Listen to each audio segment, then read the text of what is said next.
Hello, and welcome back to plantcare.club, where we care about your plants. My name is Fred, and on this show we will talk about your plants, indoor, outdoor, whatever you've got, and answer any questions that you might have. So if you have questions, go to plantcare.club. You can send in a question there in the forum, or put it in the comments wherever you're listening or watching, and we will get to it on a future episode. Okay, who am I? I am the co-owner of a greenhouse in Ontario, Canada, as well as a nursery in Homestead, Florida. So at these two locations, we'll grow poinsettias, garden mums, spring annuals, everything you would see kind of in a garden center in the spring. Um, Majesty palms, mandevilla, Kimberly Queen ferns, a number of other tropical plants in South Florida. We ship these plants across Canada and the United States. So the goal of the show is to take the information that we have as growers on the commercial side of growing and explain how you can apply that to your plants in your own home or in your own garden or whatever you're looking for there. I have been trying to cut that intro down by a whole bunch, and that was about a minute and 15 seconds. So I'm pretty happy about that. I feel like if I go any longer, it gets more boring. But anyway, we are working through a number of specific types of plants. That's what we've been doing for the last few weeks. Going into the next little while, we're going to continue on the same path, the same direction. We've done Philodendron Birkin, Ficus bambino, Monstera or Swiss cheese. This week we wanted to do mascane. If you have any other plants specifically that you want us to do, put in the comments and I will try to get to that in one of the next few episodes after this. So, mascane. I'm going to approach this the same way that we've approached everything else so far, by starting with how do you grow it in the greenhouse? Where does it start? Or in a nursery, where does it start when it shows up? When a mascane shows up, and if you're listening, I'm just typing in and looking up some pictures of mascane. It's not really a cutting, but you can get mascane stalk. That's really what we're looking for here. So if you are getting mascane in for a nursery, what's going to show up most of the time are lengths of mascane that are cut into the right size that you're looking for. So let's take a plant like this. This looks like a mascane length that's about 24 inches long. So when you order them, you'll say to the supplier or whoever you're purchasing them from, hey, I want to do a single mascane. So in the soil, I'm going to have, let's say, 6 inches. And then above the soil, I want 18 inches. So the whole total is going to be 24 inches long. Great. And they will send you chunks of the actual, it looks like wood that comes in. It's just a bare piece of mascane. Now your job is to put that into the soil and get the head to root out.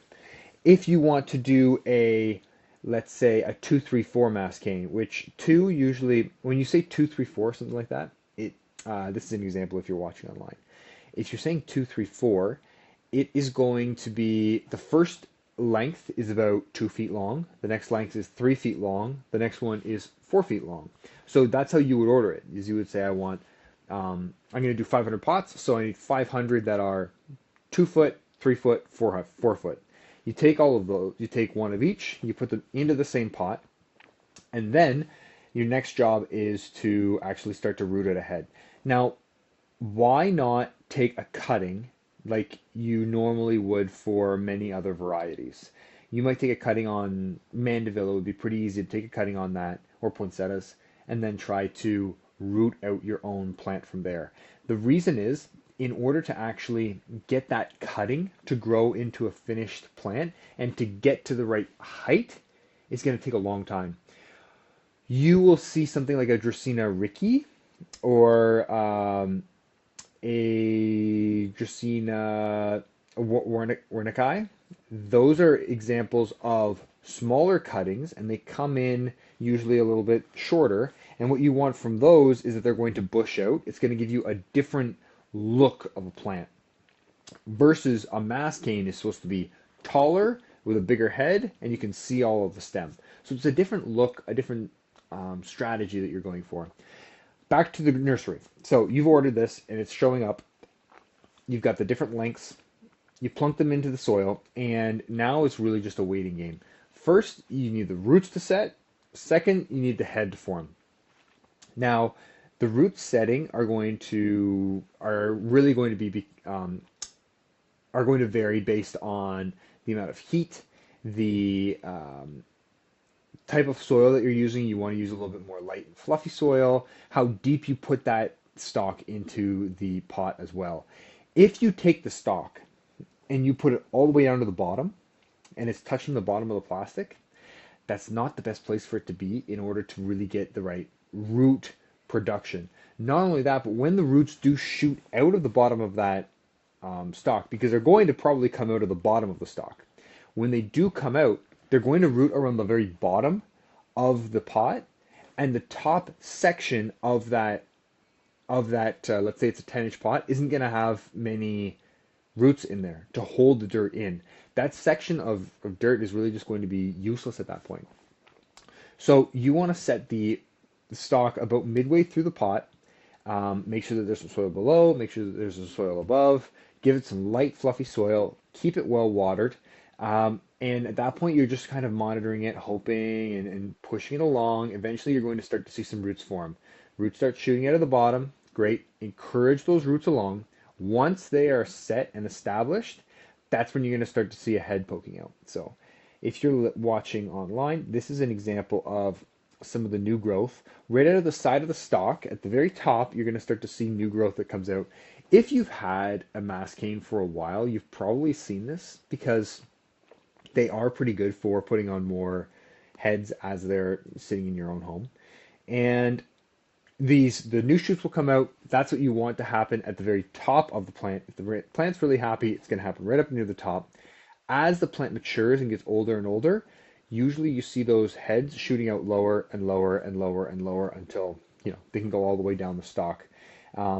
It's kind of what is the lowest hanging fruit. The plant is going to want to start the head at the very top, because that's likely going to be closest to the sun. So it wants that head very close to the sun. And then once that head is really established, it says, well, I can afford to get another head coming out of the side of this, out of the side of the mass cane or out of the side of the stalk. And so it's going to start shooting more and more and more all the way down. Now, on the grower side, it's relatively simple from there. So you put it in, you wait for some roots, and then you watch the heads start to form. If there are heads that are forming a little bit lower, sometimes growers will just strip those off. They'll just take the head right off of it. Encourage everything to happen at the top.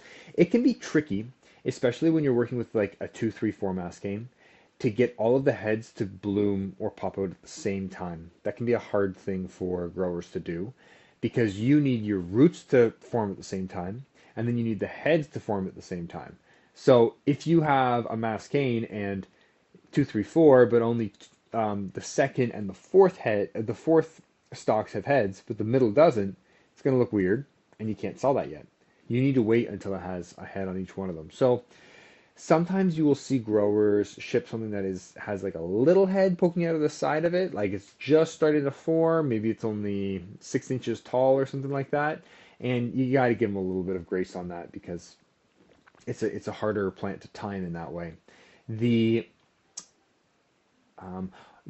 other part of it is once that head opens up, it can grow pretty quick. Now, there's a tipping point here where as soon as the head starts to form, you got to start selling it, because eventually that head, if you give it a month or two in the nice warm Florida heat that you're getting in August, that head's going to grow so quickly, and then all of a sudden, boom, it's way too big. It becomes hard to ship. It becomes easy to break off. There are a whole bunch of little negatives that happen here and there. It becomes a bit of a pain. So let's say at this point, the grower has shipped it out, gone to the store, and now it's into your own home. It's sitting right in the corner, kind of like this one. What's next once it's into your home? Well, if you wanted to, you could use some growth regulator. Now, in the last podcast, we talked about the using of growth regulators and when you should, when you shouldn't.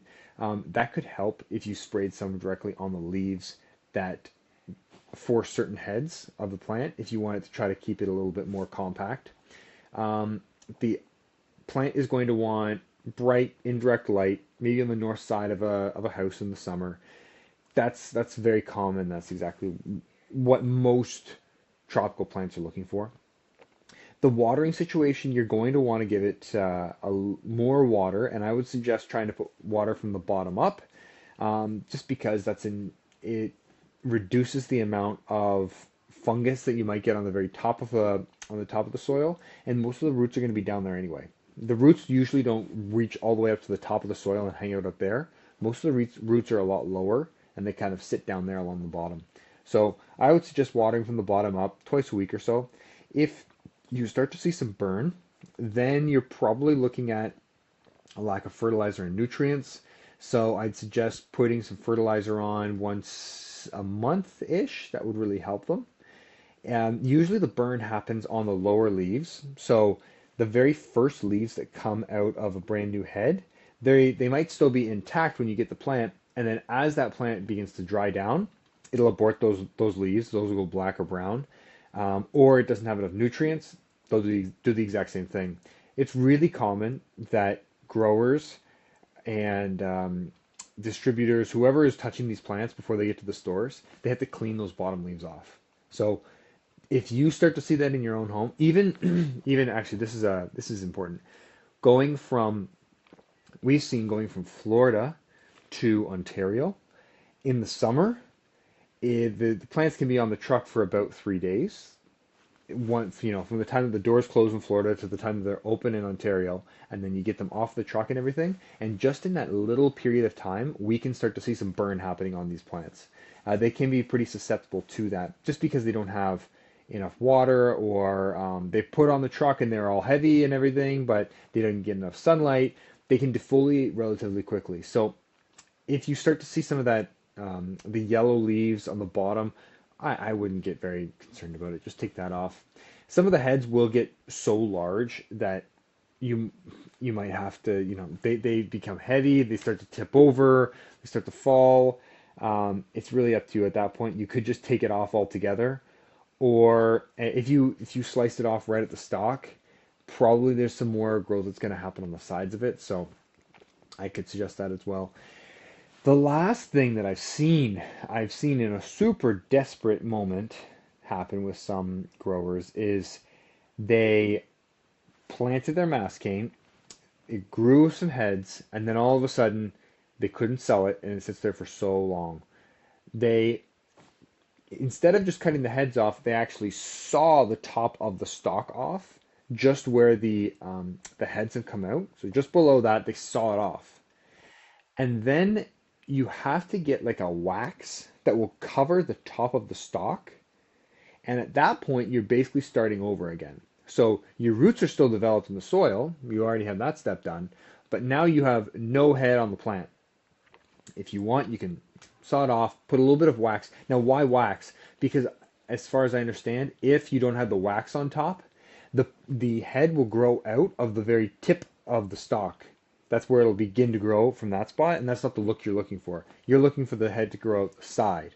So you're going to want to put some wax or some kind of a film over it. I've seen people dip them in it before, and or you can maybe, I'm sure that you can find a way. I haven't done that myself, but I have seen it done. So you could find something online that gives you an idea of how to make that kind of a wax that can cover the top there. But that's a pretty desperate moment, and that's sort of starting from step one again. So that might be a last ditch effort. You could take some of the new growth off and root it into a plant all on its pot all on its own, and that could be a side propagating plan or challenge that people are looking for. It's not going to have the same look. It's really going to have more of a look of the Warnicki or some of those smaller Dracaenas. That's all that I got on this. If you have any questions, plantcare.club or leave them in the comments, and we can get back to you from there. Thanks, guys. Talk to you again soon.